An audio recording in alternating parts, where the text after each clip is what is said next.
దేవుని నామానికి మహిమ కలుగుగాక. చేరొచ్చిన మీ అందరికి కూడా వందనాలు తెలియజేస్తూ ఉన్నాను. ఇంతవరకు పాటల్లో ప్రార్థనలో వాక్యం చదువుతూ సహకరించిన వారికి మనకి ప్రత్యేకమైన వందనాలు తెలియజేసుకుంటూ ప్రార్థన చేసుకుని వాక్యాన్ని ఆలోచిద్దాం. ప్రతి ఒక్కరు కూడా తొలుస్తున్నాం. ప్రేమ కలుగుతండి, గొప్పగలమైన మీ ఉన్నతమైన ఘనమైన నామాన్ని స్తుతిస్తూ తండ్రి. గతించిన కాలం అంతా మీరు పరిచి ఈ ఉదయకాల సమయంలో మీ సన్నిధానంలో చేర్చి మీ మాటలు వినడానికి, మీ ఉద్దేశాలు తెలుసుకోవడానికి, మీ యొక్క పరిస్థితిని, మా యొక్క మనుషుల యొక్క స్థితిగతులను సరిచేసుకుంటూ మీ యొక్క స్థితిని తెలిసిన మేము ఎలా జాగ్రత్తగా ఉండాలో, ఎలా బ్రతకాలో మీరు తెలియజేస్తున్న వాక్యం ద్వారా మార్పు పొందడానికి, మా ప్రాంత ప్రజల రక్షణ కొరకు, మా యొక్క రక్షణను కొనసాగించుకోవడానికి మీరు నేర్పిస్తున్న విధానం బట్టి మీకు స్తోత్రాలు. వీటిలో ప్రతి ఒక్కరూ వివేచన కలిగి ఆలోచిస్తూ మీ మాటలు విని వాటిని భద్రపరుచుకునే బాధ్యతగా ఇచ్చేయండి. కానీ మీరే సహాయం తెచ్చండి. నిలబడుతున్న మరుగుపరచండి. మీ యొక్క పరిశుద్ధాత్మ సహాయంతో మా అందరి జీవితాలకు అవసరమైన మాటలు తెలియజేసి మీరే మహిమ పొందుకోమని సహాయం తెచ్చింది. యేసుక్రీస్తు వారి పేట ప్రతి మార్గం కూర్చున్నాము తండ్రి. ఆమేన్. దేవుని సంఘబిడ్డలారా, దేవుని కొరకు బట్టి మనం దేవుని సన్నిధానం చేసిన దేవాలయ దేవునికి స్తుతి స్తోత్రములు చెల్లించుకుంటూ ఉన్నాం.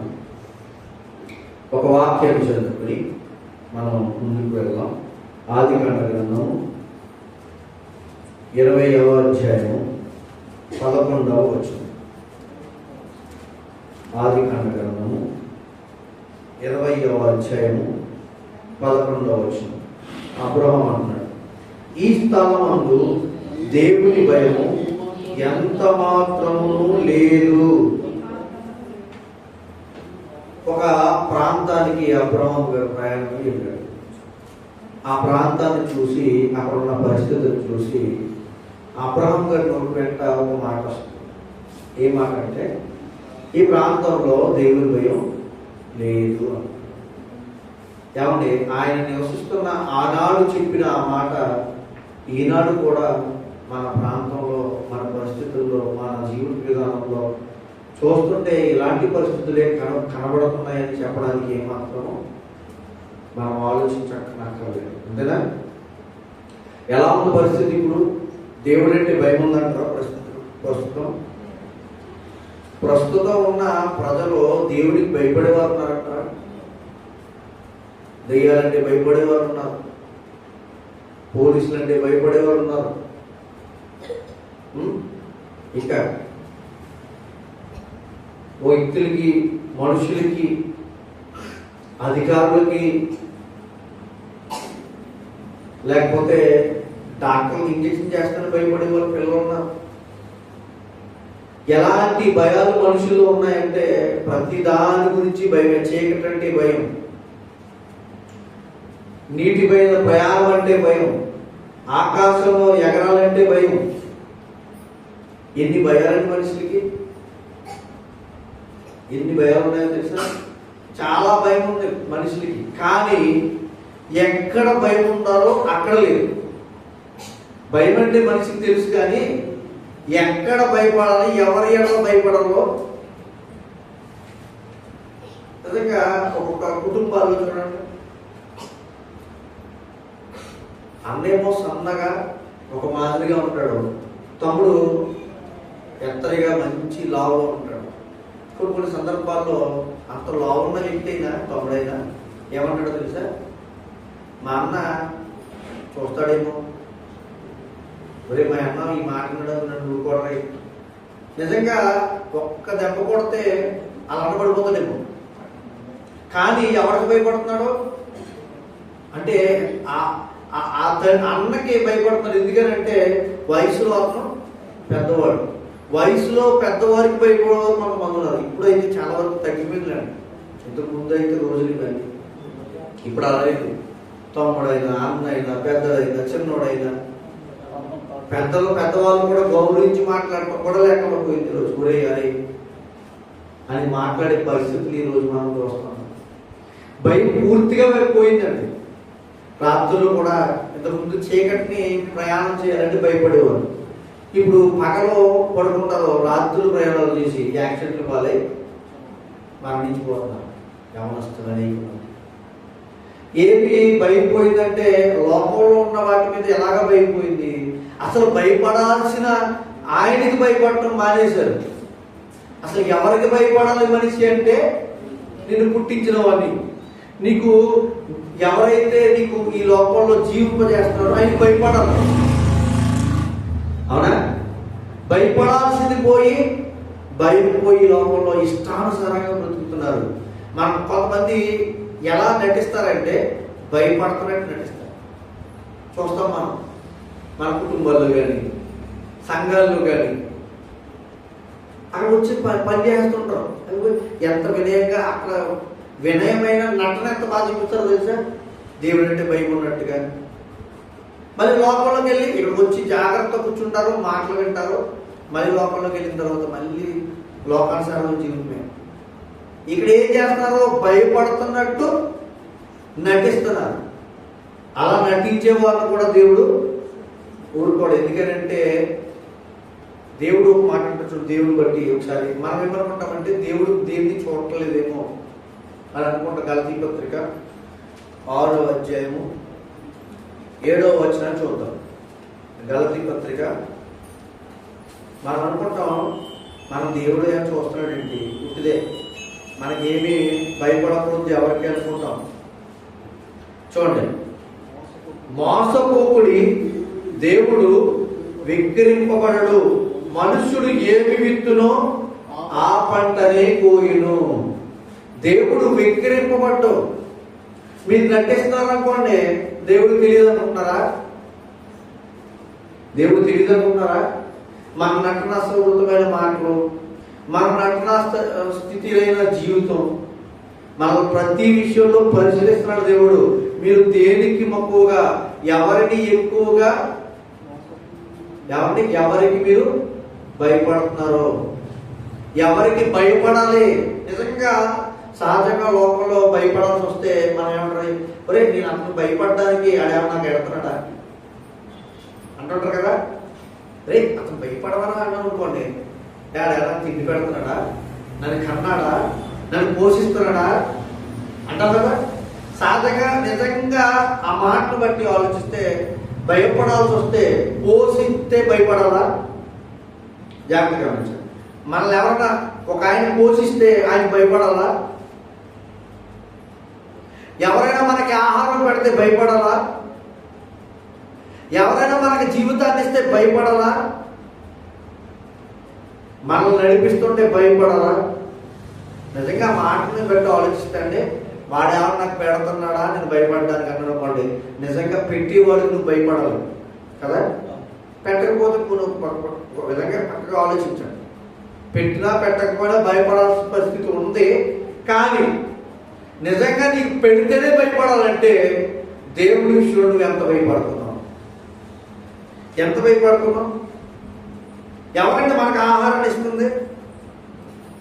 ఎవరంటే ఈ సృష్టిని సృష్టించింది? చూద్దాం ఒక మాట. అపోస్తుల కార్యాలు 14వ అధ్యాయం 15వ వచనం. అపోస్తుల కార్యాలు 14వ అధ్యాయం 15వ వచనం. అయ్యలారా మీరెందుకు ఇలాగు చేయుచున్నారు? మేము కూడా మీ స్వభావం వంటి స్వభావం గల నరులమే. మీరు ఈ వ్యర్థమైన వాటిని విడిచిపెట్టి ఆకాశమును, భూమిని, సముద్రమును, వాటిలో ఉంటూ సమస్తమును సృజించిన జీవము గల దేవుని వైపు. ఆకాశం, మనం ఎక్కడున్నామంటే ఆకాశం క్రిందే. ఆ ఆకాశంలో నుంచి మనకి ఏమొస్తున్నాయి? వెలుతురు వస్తుంది, సూర్యుడు ఉన్నాడు. సృష్టించింది ఎవరు? దేవుడు. గాలి, ఈ ఆకాశం క్రిందే భూమి పైన గాలి వీస్తుంది. సృష్టించింది ఎవరు? దేవుడే. అంటే నాకేమన్నా పెడుతున్నావా నాకేమైనా నువ్వు ఇస్తున్నావా అని అడిగామనుకోండి, దేవుణ్ణి గాలి ఇచ్చాడు, నీరిచ్చాడు, ఆకాశము వెలుతురు వస్తుంది నువ్వు బ్రతకడానికి, వర్షం కురుస్తుంది, ఇవన్నీ ఇచ్చింది ఎవరు? అసలు ఇచ్చింది దేవుడైతే సృష్టించింది ఎవరు? ఆయనే సృష్టించి నీకు ఇచ్చాడు. భయపడలేదు. ఏమంటే ఆకాశంలో మనం రోడ్డు మీద ప్రయాణం చేస్తున్నాం. ఈ రోడ్లు వేసుకుందాం మనమైనప్పటికీ రోడ్డును తయారు చేయడానికి తారు ఎక్కడ తయారు చేస్తారు? ఎవరు చేయరు. తారు ఎక్కడి నుంచి తీస్తున్నారు?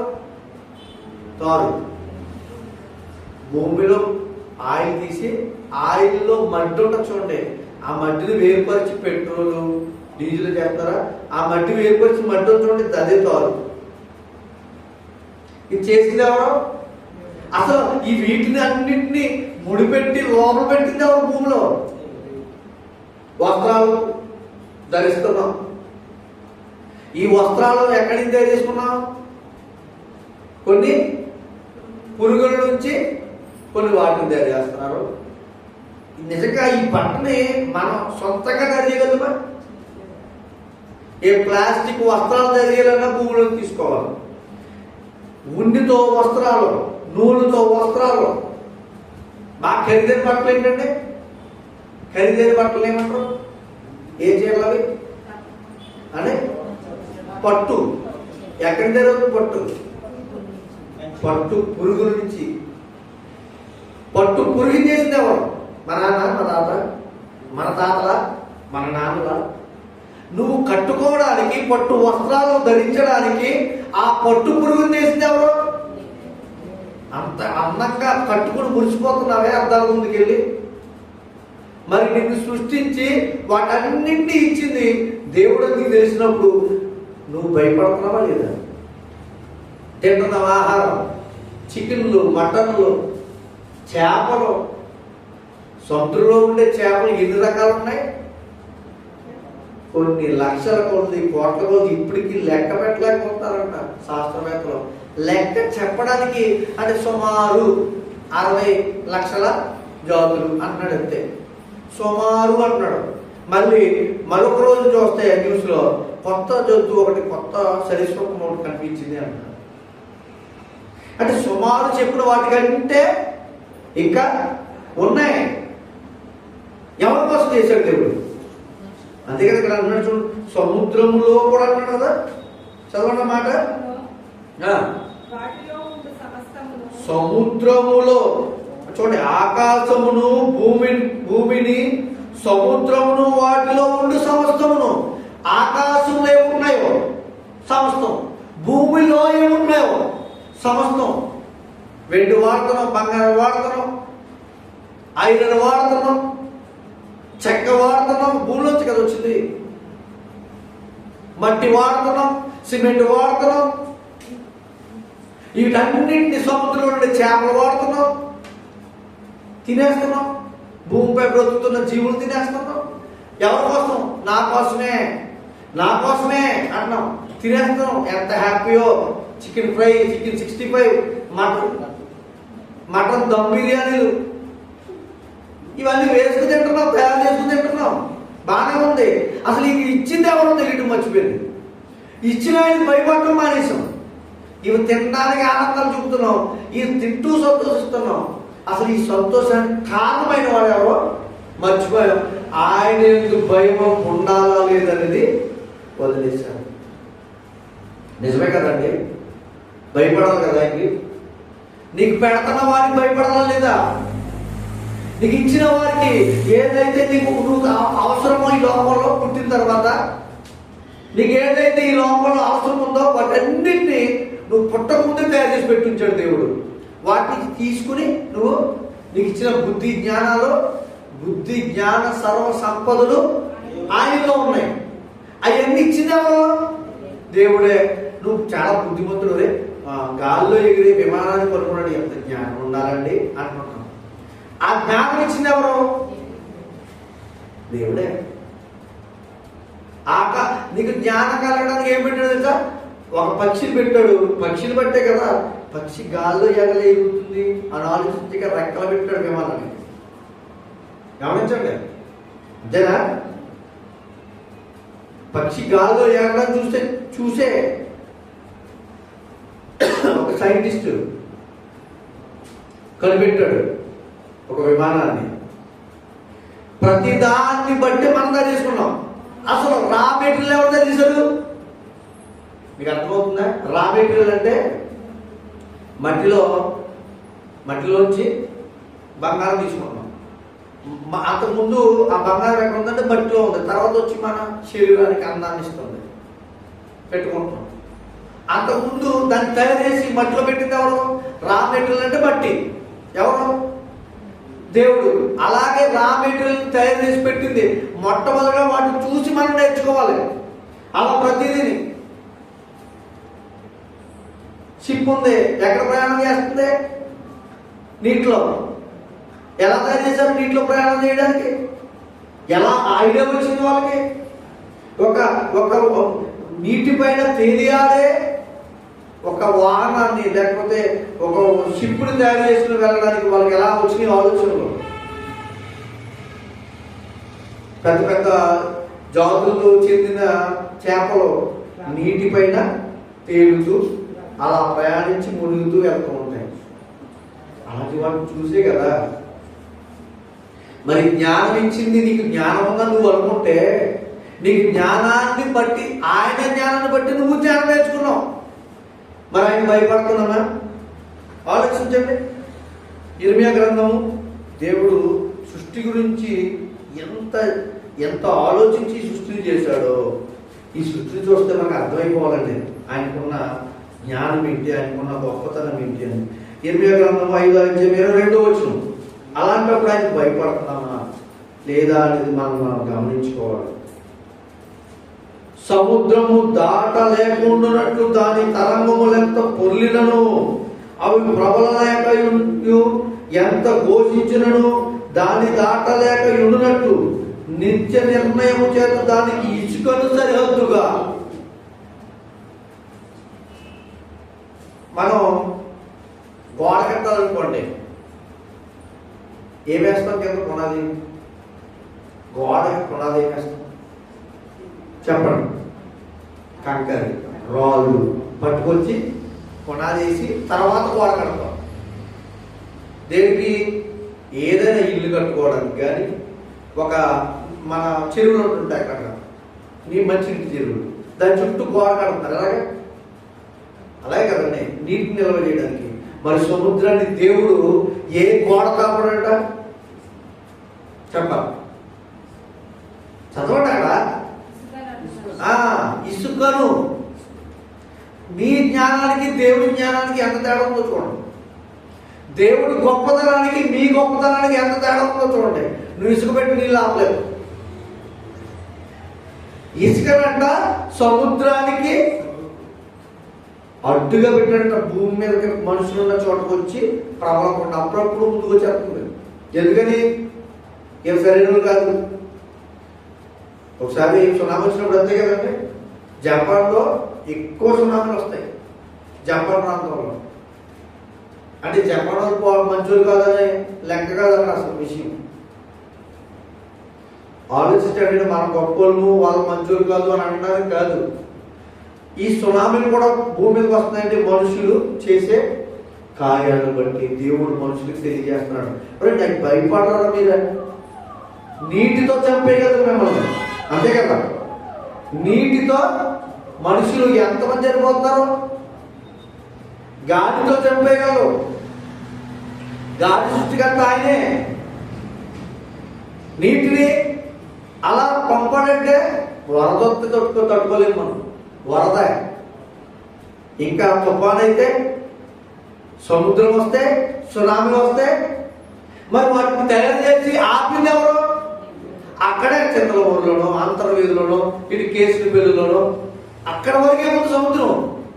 ఎంతకాలమైనా మా తాతల కాలం నుంచి అంటారులే, కొంచెం ముందుకు వచ్చింది కొంచెం ముందుకు వచ్చింది అంటున్నారులేండి. కానీ ఎంత ముందుకు వచ్చినా అక్కడ వరకు ఏముంది? ఇసుక వరకే వస్తుంది, వెళ్ళిపోతుంది, వస్తుంది, వెళ్ళిపోతుంది, వస్తుంది, వెళ్ళిపోతుంది. ఇలా ఆపింది ఎవరు? నిన్ను పుట్టించిన దేవుడే. మరి ఆయన భయపడుతున్నామా? దేవుడు అంటే లేదు, దేవుడు లేదు అని బ్రతికే మనుషులు ఎంతమంది ఉన్నారు? మూర్ఖత్వంగా ఆలోచిస్తున్న వాళ్ళు ఎంతమంది ఉన్నారు? ఇష్టానుసారంగా ఈయన దేవుడా అంటున్న వాళ్ళు ఎంతమంది ఉన్నారు? వాళ్ళకి ఏం తెలియలేదు, ఇవన్నీ ఆలోచించలేదు. అవునా? అతను దేవుడు ఏంటంటే అంటారు, ఈ సమస్తాన్ని సృష్టించింది ఆయన. ఆయన చిన్నగా మాట్లాడుతున్నాడు. ఒక్కొక్కరు మీరు ఎందుకు మా దగ్గరికి వచ్చి వాక్యం చెప్తున్నారు అంటారు, వెళ్ళిపోవడం తరివేస్తున్నారు. ఏమర్థం కాలేదు వాళ్ళకి?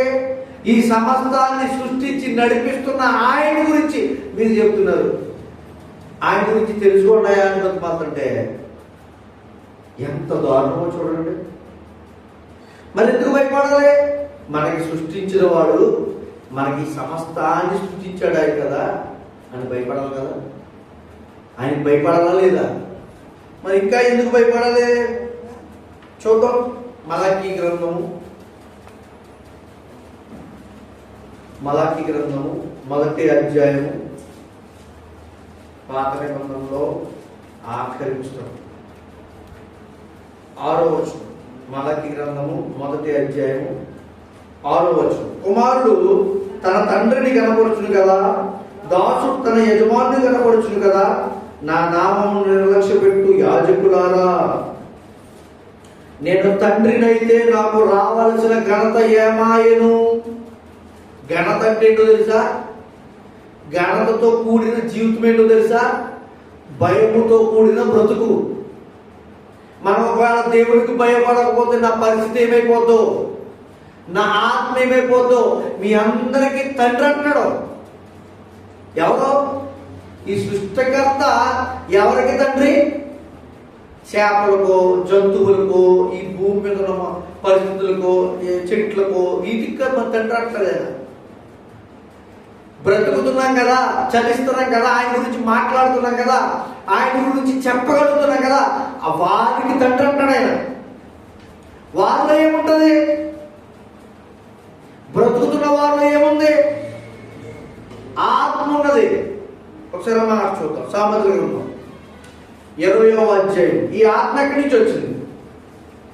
సామెతల గ్రంథము 20వ అధ్యాయము 27వ వచనం. నరుని ఆత్మ యెహోవా పెట్టిన దీపము. అర్థమవుతుందా? నరుని ఆత్మ దేవుడు పెట్ట, తండ్రి అయిన దేవుడు పెట్ట, ఈ లోకాన్ని శాసించగలిగే దేవుడు పెట్టిన, ఈ సమస్తాన్ని సృష్టించిన దేవుడు పెట్టిన మన ఆత్మ. ఎవరిచ్చాడు ఈ ఆత్మ? దేవుడు. మరి ఈ ఆత్మను ఆత్మగల శక్తి ఎవరికి ఉంది? ఈ ఆత్మ ఇచ్చిన వాడికి ఏముంది? ఒకవేళ నువ్వు చనిపోతావని భయం చూడండి. చనిపోవడానికి, ఒకవేళ నువ్వు చనిపోవాలంటే ఆజ్ఞ ఎవరి దగ్గర ఉందో తెలుసా? శక్తి ఎవరి దగ్గర ఉందో తెలుసా? దేవుడి దగ్గర. ఒకవేళ నువ్వు బ్రతకాలన్నా, నువ్వు బ్రతకాలి, ఈ కాలం వరకు ఉండాలి అంటే నిర్ణయించాల్సింది ఎవరు? దేవుడు. మరి ఆయన భయపడవా? నువ్వు బ్రతికే ఆయన చేతిలో ఉంటే ఆయన భయపడవా? నీ ఆత్మ లోపల ఉంది కదా, ఈ చనిపోయిన తర్వాత వెళ్ళిపోయాడు అంటున్నావు కదా, ఆ ఆత్మను ఇచ్చింది ఎవరు? దేవుడు. మరి ఆయన ఎందుకు మర్చిపోతున్నావు? ఆయనకి ఎందుకు భయపడలేదు నువ్వు? అడుగుతున్నాడు దేవుడు. భయపడవా నా సన్నిధిని? మీరు భయపడరా అని అడుగుతున్నాడు దేవుడు. భయపడాలి. ఈరోజు పాపం చేస్తున్న వాడు కూడా భయపడలే, నెట్లో పెడుతున్నారు. తప్పులు చేస్తున్న వారు కూడా భయపడలే, కామెడీ పెడుతున్నారు. తప్పుడు మాటలు మాట్లాడుతున్న వారు కూడా ప్రపంచానికి తెలియజేస్తున్నారు. ఏమంటే నోట్లోంచి బూతు మాటలు వస్తే మాటలు మంచిది కాదు, ఇతరులు పాడైపోతారని తెలిసిన వారు కూడా నోట్లోంచి బూతులు మాట్లాడుతూ ఈరోజు ప్రపంచానికి తప్పుడు చూపిస్తారు. వాళ్ళకి భయం లేదా? భయపడలేదంటారు దేవుడు. అంటే ఏది మంచిదో, ఏది నాణ్యమైనదో, ఏది విలువైనదో దేవుడు తెలియజేస్తున్నాడు కదా, ఎలా మాట్లాడాలో నీకు చెప్తున్నాడు కదా. ఎందుకు నువ్వు భయపడలేదు దేవుడికి? అంటే దేవుడు అంటే భయం పోయిందా నీకు? దేవుడు అంటే లెక్కలేదా? తండ్రి పిల్లలు అంటుంటారు చూడండి ఒకసారి, ఎలా లెక్కలేదు నేనంటే నీకు భయపడలేదు. మన కన్న తండ్రి అడుగుతుంటే ఆ కన్న తండ్రి ద్వారా నిన్ను ఇచ్చిన దేవుడికి నువ్వు భయపడవా? ఆ తండ్రిని, నిన్ను, నీ తర్వాత పిల్లల్ని, నీ ముందు పితరుల్ని కూడా పుట్టించి బ్రతికిస్తున్న దేవుడికి నువ్వు భయపడవా అని అడుగుతున్నాడు దేవుడు. భయపడాలంటే మనం దేవుడికి, మనుషులకి కాదు.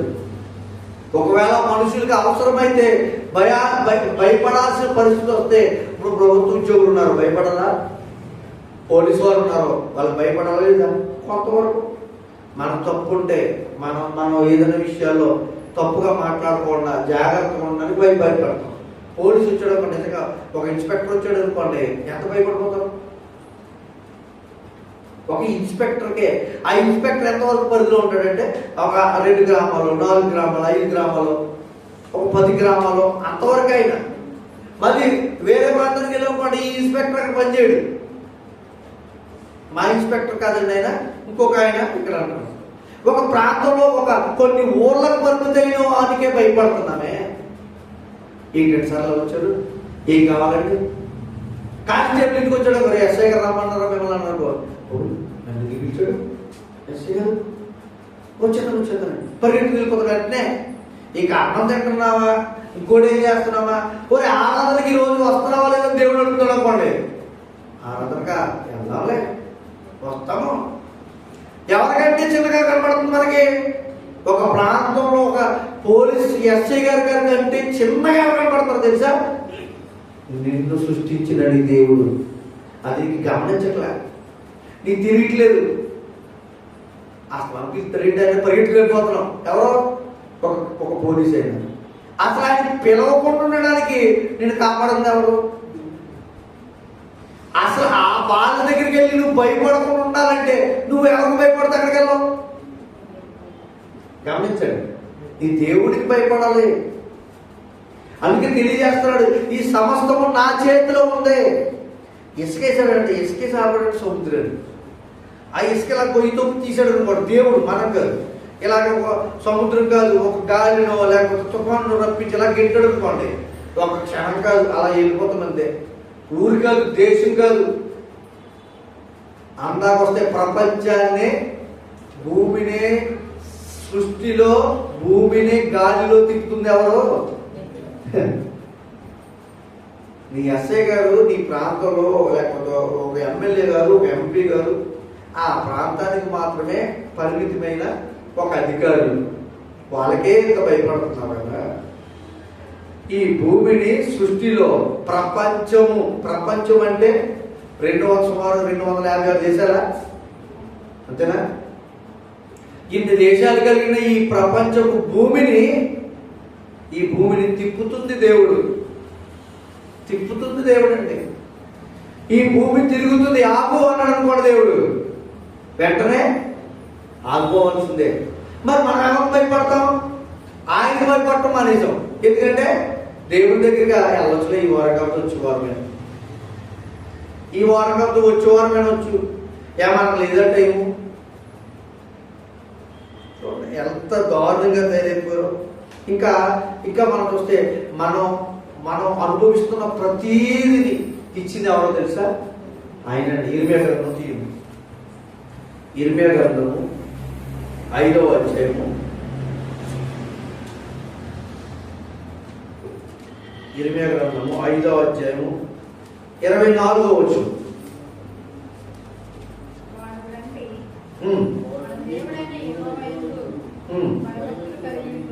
రండి, మన దేవుడైన యెహోవా యందు భయభక్తులు కలిగి ఉన్నాము. ఆయనే తొలకరి వర్షమును, కడవరి వర్షమును దాని కాలమున నిర్ణయించువాడు కదా, కురిపించువాడు కదా, నిర్ణయింపబడిన కోతకాలము వారమును ఆయన మనకు రప్పించునని తమ మనసులో అనుకోవడం. ఎవరు అనుకోవట్లేదు? గడిపిస్తున్నారు కొంతమంది. డబ్బు ఉంది, ఆస్తి ఉంది, అంతస్తు ఉంది, ఎలా అయినా బ్రతికగలము, ఇక్కడ కాదు వేరే గ్రామంలో వెళ్ళి బ్రతకగలము అని ప్రయత్నాలు చేస్తున్నారు. చూడండి, వాళ్ళు తింటుంది ఏంటి? ఆహారం. ఆహారం రావాలంటే ఏం చేయాలి? వ్యవసాయం చేయాలి. వ్యవసాయం చేయడానికి ఏం కావాలి? విత్తనాలు కావాలి. విత్తనాలు ఉంటే సరిపోతా? నీరు ఉండాలి. నీరు ఉంటే సరిపోతా? సరిపడ నీరు కావాలి. ఎక్కువైనా బాధే, తక్కువైనా బాధే. నీరు లేక పంట పాడైపోయిన పంటలు ఎన్ని ఉన్నాయి? ఎక్కువ నీరు వచ్చి పులిగిపోయి పంటలు పాడైపోయి ఎన్ని ఉన్నాయి? ఆలోచించండి. ఆ శాస్త్రవేత్త కూడా తింటున్న ఆహారాన్ని ఇచ్చింది ఎవరో తెలుసా? సమయానికి ఏ వర్షం కావాలో, కడవరి కాలం వర్షము, తొలకరి వర్షం అంటాడు. తొలకరి వర్షం అంటే మీకు తెలుసు, మనకు బాగా తెలుసు. వర్షాకాలంలో మొట్టమొదట తొలకరి వాన వచ్చినప్పుడు మనకంటే మెట్ట ప్రాంతాలు, ఎత్తు ప్రాంతాల్లో ఉన్న వాళ్ళు చూడండి, వాళ్ళు ఇంకా ఆశీర్వాదం చూస్తారు. ఎందుకు తెలుసా? ఆ వర్షంతో వాళ్ళు విత్తనాలు వేసి జల్లుకుంటారు. మనకంటే నీరు ఎక్కువ ఉన్న ప్రాంతం అనుకోండి, నీటితో మునిగిపోతున్న ప్రాంతాలు కూడా ఉన్నాయి. వాళ్ళకి తెలుసు తొలగర వాళ్ళంటే వర్షం అంటే. అప్పుడు వచ్చే ఆనందం వాళ్ళ రైతుల్లో చాలా గొప్ప ఉంటుంది. నిజంగా వాళ్ళు స్తుతించాల్సింది ఎవరో తెలుసా? ఎవరో తెలుసా? దేవాది దేవుడు. ఎందుకని?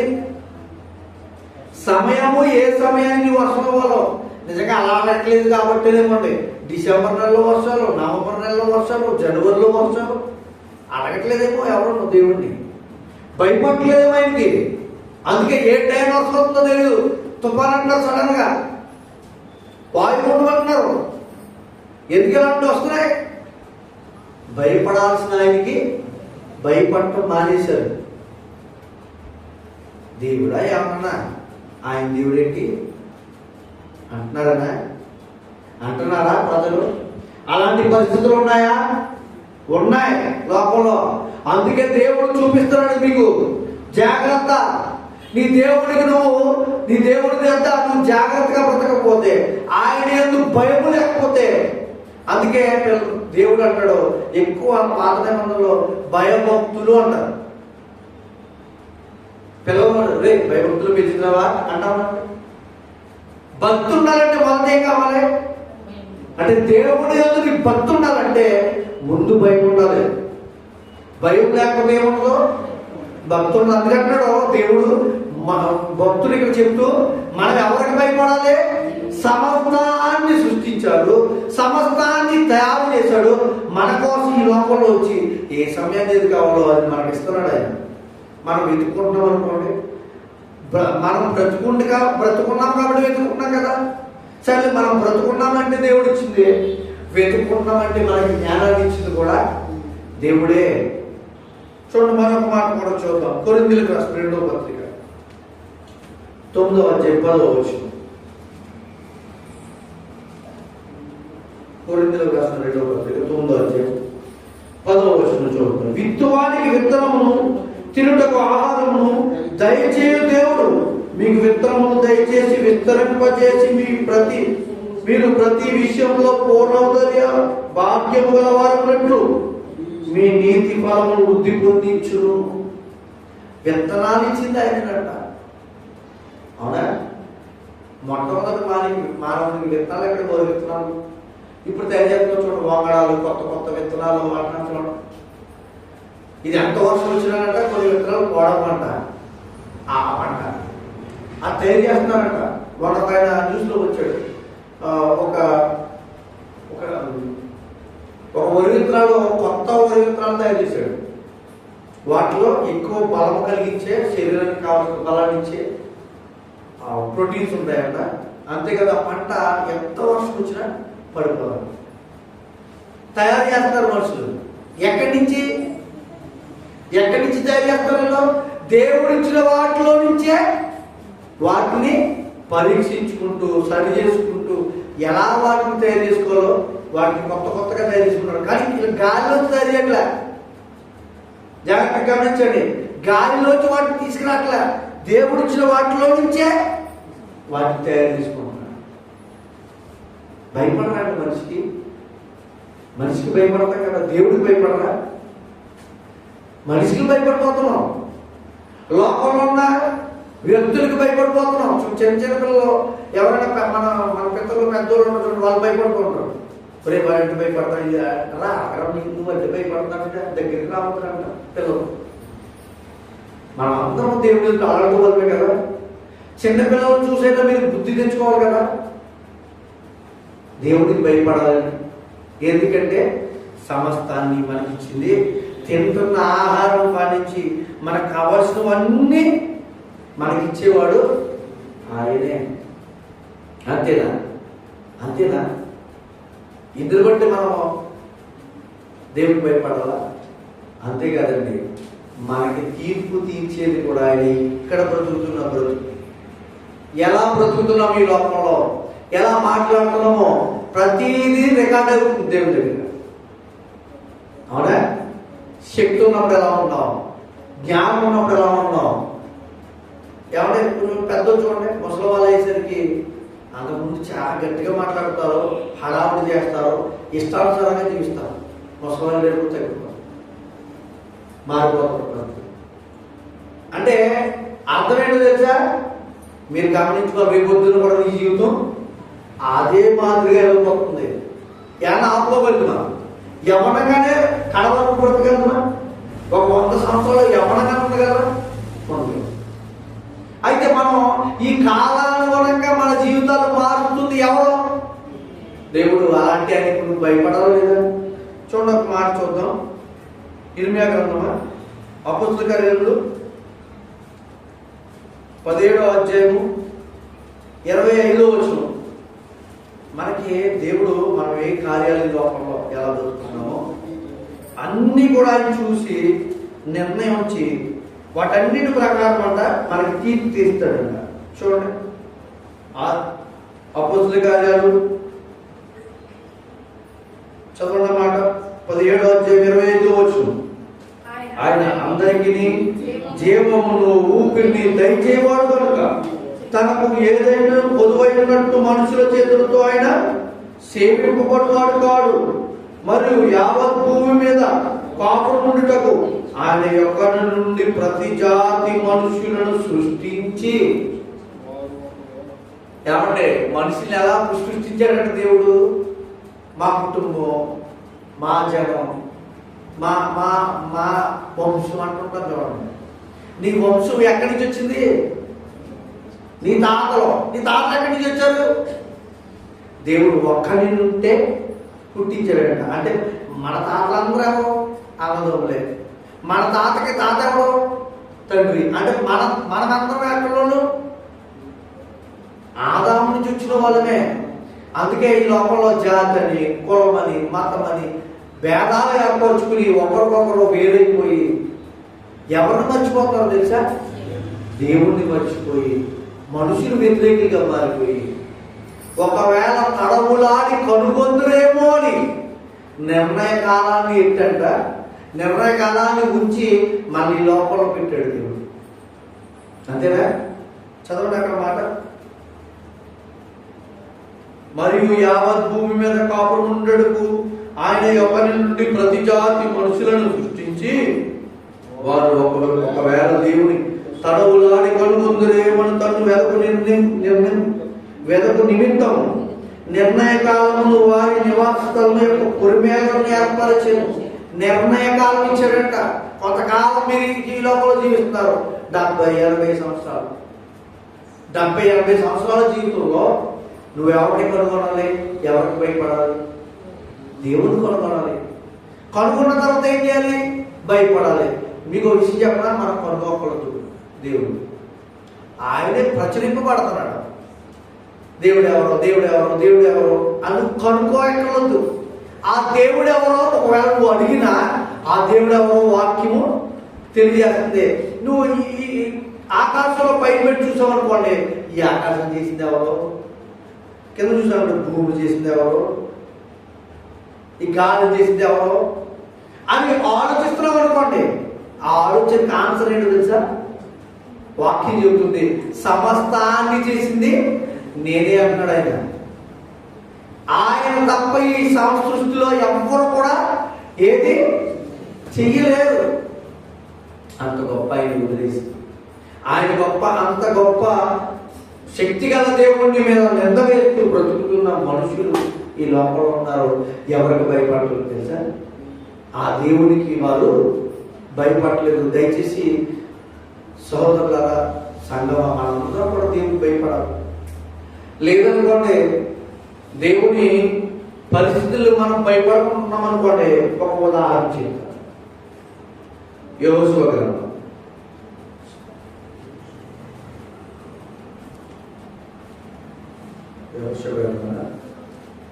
చూడండి. యెహోషువ గ్రంథం భయపడకపోతే ఏమవుతుందో చూద్దాం. తన ప్రజలు అని చెప్పిన ఇశ్రాయేలు గురించి వాళ్ళు విషయాల్లో మాట్లాడుతూ యెహోషువ గ్రంథం 6వ అధ్యాయము 18వ వచనం. ఇక్కడ ఇశ్రాయేలీయులు ఐగుప్తు నుంచి బయలుదేరారు. ఇంకా కనాను ప్రాంతానికి దగ్గరలోకి వచ్చేసారు. కనాను ప్రాంతానికి వచ్చినప్పుడు ఆయన కొన్ని దేశాల నుంచి వెళ్తున్న తర్వాత ఆవిడ వచ్చిన కొన్ని దేశాల్లో కొన్ని విషయాలు, అంటే ఆ దేశంలో పట్టబడి ఆ దేశాన్ని పట్టుకుని వారిని ఏం చేయాలో, అక్కడ ఉన్న వాటిని ఏం చేయాలో దేవుడు చెప్తున్నాడు. చూడండి, శపింపబడిన వారి దానిలో కొంచెమైనను మీరు తీసుకొని మీరు శాపగ్రస్తులై, అంటే మొత్తం అంతటి అక్కడ ఏం చేయాలి తెలుసా? పాడు తీసేయండి అంటున్నాడు. దాచిపెట్టుకో, తీసుకొద్దు అంటున్నాడు. అయితే ఇక్కడ ఏం చేశారో తెలుసా? వాళ్ళు చెప్పిన మాట వల్ల ఏం చేశారు? ఆ కాలమున జొన్న తేత శపథము చేయించి వారికి ఇలా ఆజ్ఞాపించను, ఎవరు ఎరుకో పట్టణము కట్టించకుంటున్న వాడు దేవుని యెహోవా దృష్టికి శాపగ్రస్తులను చెబుతూ 7వ అధ్యాయంలో శపితమైన దాని విషయంలో ఇశ్రాయేలు తిరుగుబాటు చేసింది. దేవుడు ఏం చెప్పాడంటే, మీరు ప్రాంతం వెళ్ళండి, ఆ దేశంలో ఉన్నదాన్ని అంతటినీ పాడు చేసేది, తీసేయండి. మనుషులు కూడా మీరు వారితో తరిమేయండి, లేదంటే అక్కడ చంపేయండి, కానీ వారిని మీ జనాంగంలో చేర్చుకుంటారు. ఇక్కడ శపింపబడిన దాంట్లో కొంత తీసుకొచ్చి ఒక ఆయన దాచుకున్నాడు. అప్పుడు ఏం చేయాలో తెలుసా? చూడండి, 4వ వచనం, 7వ అధ్యాయం 4వ వచనం. కాబట్టి జనులు ఇంచుమించు 3000 మంది అక్కడికి వెళ్ళింది, కానీ వారు హాయి ఎదుట నిలవలేక పారిపోయింది. దేవుడు ఏం చెప్పాడు? ఒక ప్రాంతానికి వెళ్ళి మీరు అక్కడ చేయించి దాని అంతా నాశనం చేయమంటే మీరు మొత్తం తీసుకొచ్చి శపించిన దాన్ని దాచిపెట్టుకున్నాడు. ఒక అతను చేసిన దాన్ని బట్టి, ఒక కుటుంబం చేసిన దాన్ని బట్టి మొత్తం ప్రజలందరినీ దేవుడు వదిలిపెట్టలేదు. అక్కడికి వెళ్ళిన తర్వాత అంట యుద్ధం చేయడం నిలబడ్డారు, నిలవలేకపోయారు. కొంతమంది చనిపోయారని రాయబడింది కూడా అక్కడ. చూడండి, అప్పుడు హాయి వారు 36 మనుషులను హతము చేసి మరియు తమ గమని యొక్క నుండి షెబారీము వరకు వారిని తరిమి మొరాదులో వారిని హతము చేసింది. కాబట్టి జనులు గుండెలు కరిగి నీరైపోయాను. ఎవరు చెప్పిన మాట వినకపోవడం వల్ల జరుగుతుంది చెప్పండి? ఎవరు చెప్పిన మాటను బట్టి దేవుడు చెప్పాడు శపితమైనది మీరు తీసుకోవద్దు. దేవుడు మనకు చెప్తున్నాడు, ఈరోజు అబద్ధాలు మాట్లాడొద్దు, తప్పుడు క్రియలు చేయొద్దు, తప్పుడు వైపు మీ ఆలోచన వెళ్ళొద్దు, మాటలు జాగ్రత్తగా ఉండండి. ఒకవేళ మీరు అలా చేశారా పాడైపోతారు, నాశనం అయిపోతారు. ఆ రోజు ఇశ్రాయేలుకి అలాగే చెప్పాడు, పాడైపోయారు, కొంతమంది చనిపోయారు.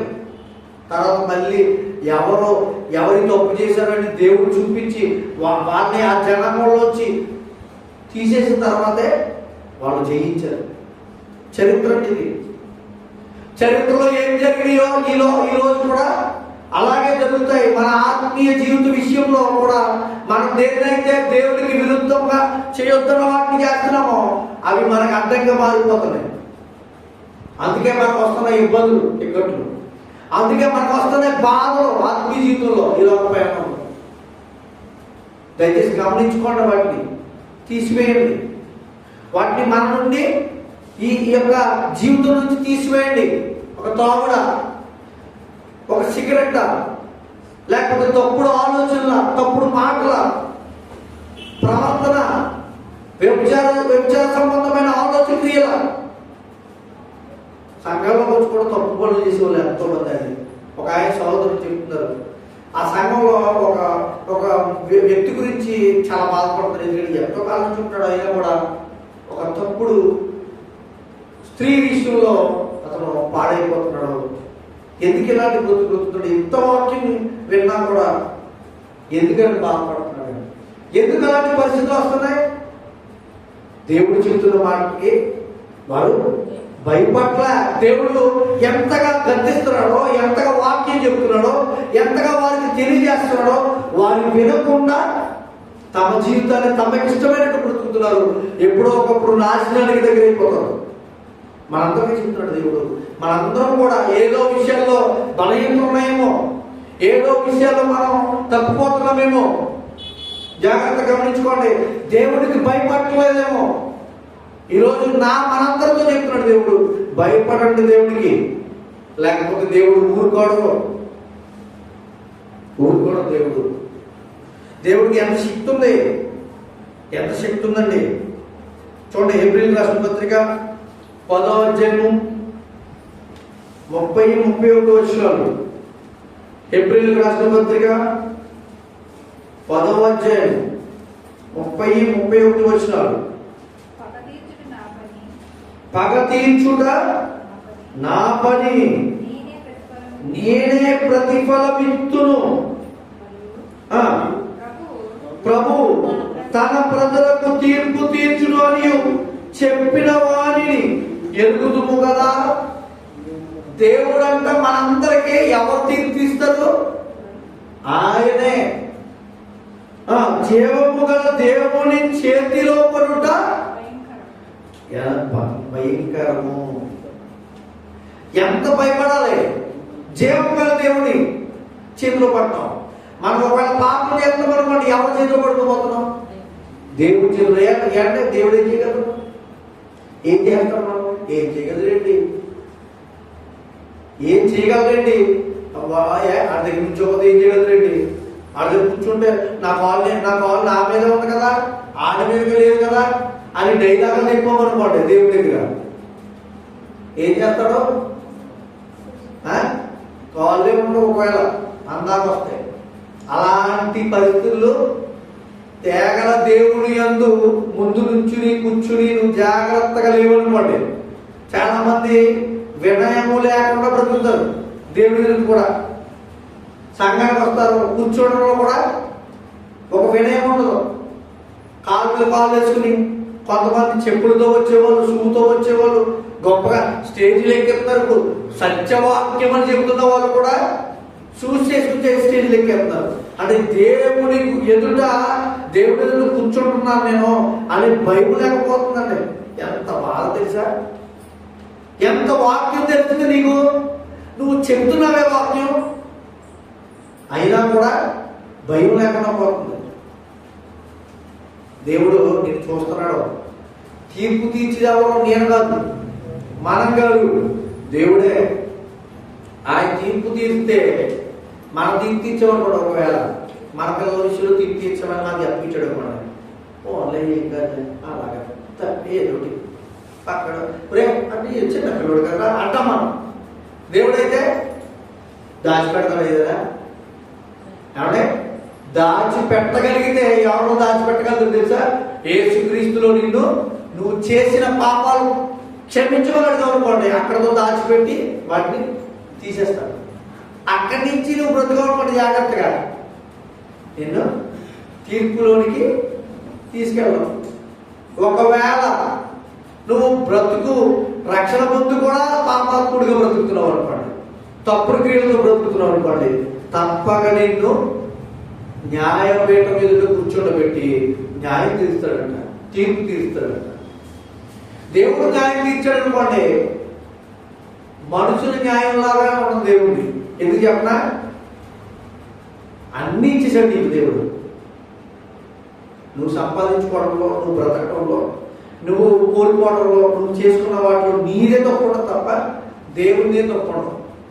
అభాండము లేకపోతే నింద వేయడానికి దేవుడు మనిషిలాంటి ఆయన కాదండి. ఏమంటే నాకు ఏమి ఇచ్చాడంటే ఏమీ లేవండి నాకు అంటుంటాను. మొన్ననే ఒక రిక్షా నడుపుకునే బ్రతికే వ్యక్తి కూతురు కలెక్టర్ అయిందంట. ఏమీ లేదు కదా, ఆమె ఎలా అయింది? పట్టుదల, బ్రతకగలిగే జ్ఞానము, వాటి మీద ఉండాల్సిన అవగాహన, చదువు, మరి నేను ఇప్పుడు మరి కోట్లు సంపాదించుకున్న వాళ్ళే పిల్లలు ఉన్నారు కదా, మరి వాళ్ళు ఎందుకు పాస్ అవ్వలేకపోయారు? వాళ్ళు లక్షలు పెట్టి చదివిస్తున్నారు కదా, వాళ్ళు ఎందుకు కాలేకపోయారు?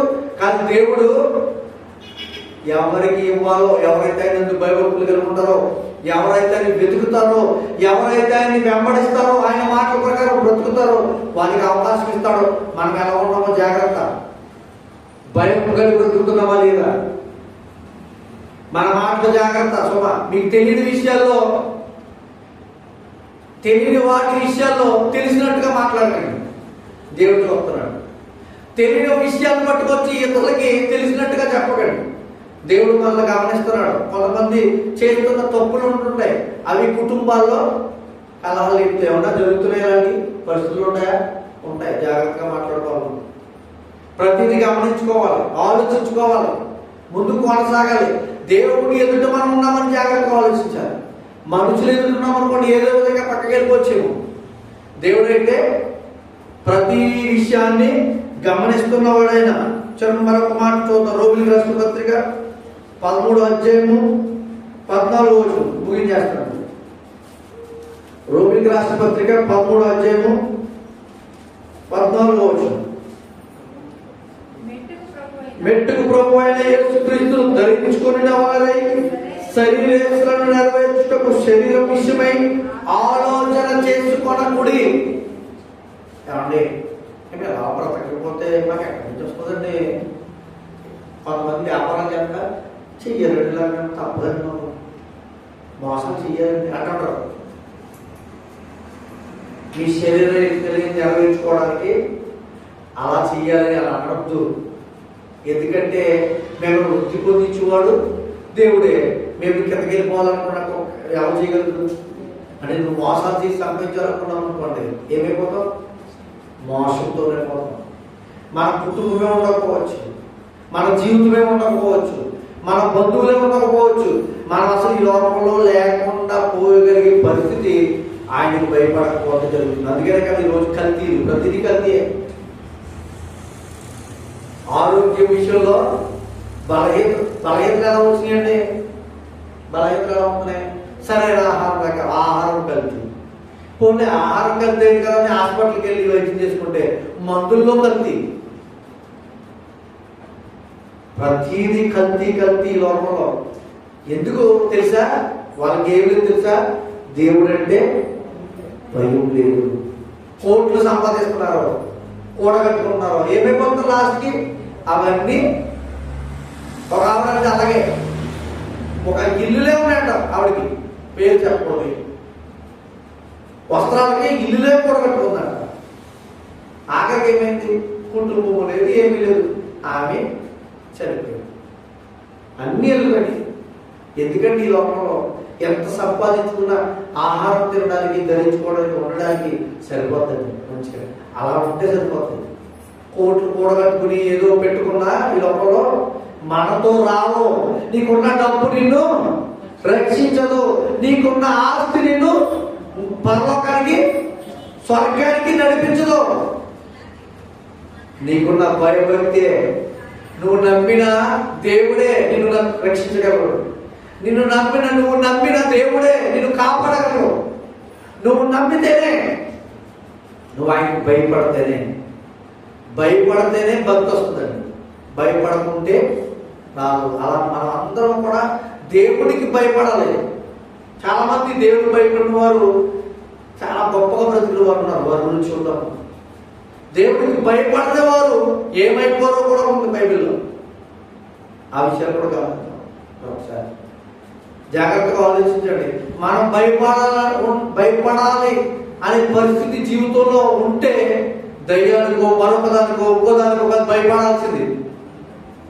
వాళ్ళు మనుషులు కానీ ఈ లోక అంధకార శక్తులు కానీ నేనేం చేయలేవు. ఒకవేళ అందాక వస్తే నేను కాపాడగలిగిన వాడు ఆయనకి భయపడ్డావు అనుకోండి, వీటన్నిటి నుంచి ఆయన కాపాడగలడు. ఒక తాడు కట్టుకుంటాను, ఇంకోటి కట్టుకుంటాను కదా.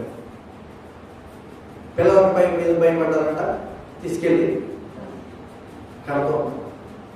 అవి కాపాడగలడు,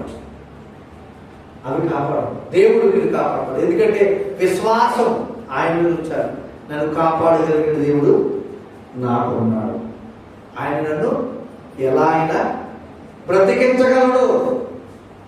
కొర ప్రాణంతో బ్రతికొచ్చిన వాళ్ళు ఎంతమంది లేరు రోజు? కొర ప్రాణంతో ఉన్నారు కదా.